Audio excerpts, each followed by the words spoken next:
سلام. اوس هم د 1 بجې خبرونه خو په سر کې هم پام وکړئ په کابل ښار کې د شویو بریدونو په اړه وروستیو جزئیاتو ته.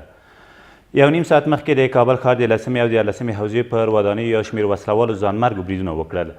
د کابل د امنیه قمندانۍ ویاند حشمت ستانکزی وایي تر برید مخکې د یادو حوزو په لومړي قراول کې چاودنې هم شوي دي. د نوموړي په وینا لا تراوسه د بریدګرو د شمېر او له امله د اوښتې مرجوب لپاره کره معلومات په لاس کې نشته.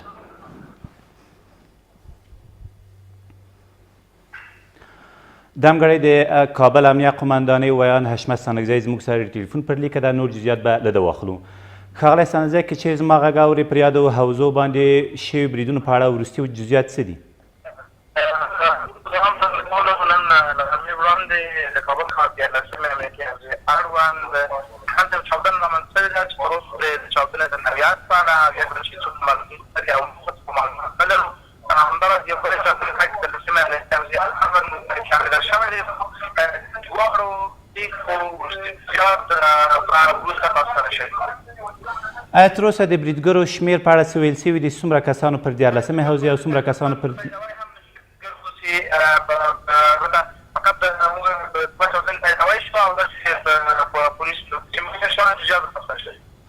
کور مو ودان د کابل امنیه قمندانۍ ویاند وویل چې اوس هم په یادو حوزو کې په 14مې او 10مې حوزو په ودانیو کې د ډزو غږونه اورېدل کېږي. دغه خبر د وروستي جزئیات به په راتلونکو خبري سرویسونو کې وړاندې سي. اوس هم پاتې خبرونه. د ارزګان په مرکز کې د افغان او بهرنیو ځواکونو په ګډو عملیاتو کې 19 طالبان ووژل شول.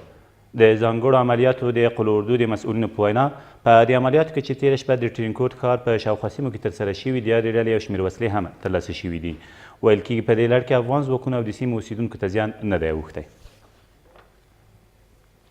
ولسمشر غني وایي ټاکنې د حکومت او خلکو اساسي او اصلي لومړیتوب دی او په دې برخه کې هیڅ ډول وظیفوي غفلت د منلو وړ نه دی. ښاغلي غني تېر ماښام د راروانو ټاکنو لپاره د تیاریو په اړه غونډه کې همدارز امنیتي مسؤلینو ته لارښوونه وکړه چې د رایې ورکوونکو د نوملیکنې د امنیت خوندیینې په برخو کې خپلې وړتیاوې لوړې او په اړه یې لازمې امنیتي تابعیاوې ونیسي.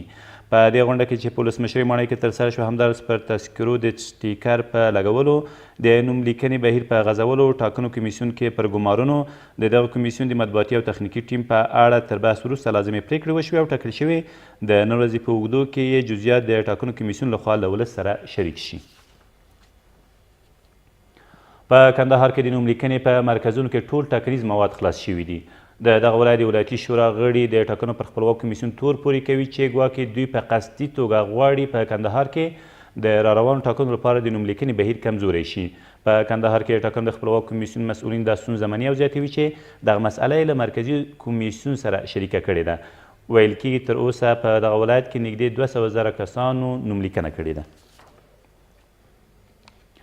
او د امریکا ولسمشر وایي هیواد یې له ایران سره په 2015 کال کې له شوې اټومي هوکړې وځي او یو ځل بیا یې په هغه بندیزونه پر تهران ولګوي چې د دغې هوکړې له مخې لغوه شوي وو.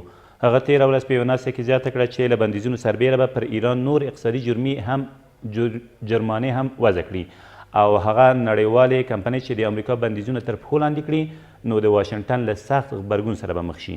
له دې سره سم د ایران ولسمشر ویلي خوشحال دی چې د دغه هیواد له اټومي هوکړې یو مزاحم لرې شوی دی. دا تر دې مهاله وروستي خبرونه، تر بیا مو الله امل.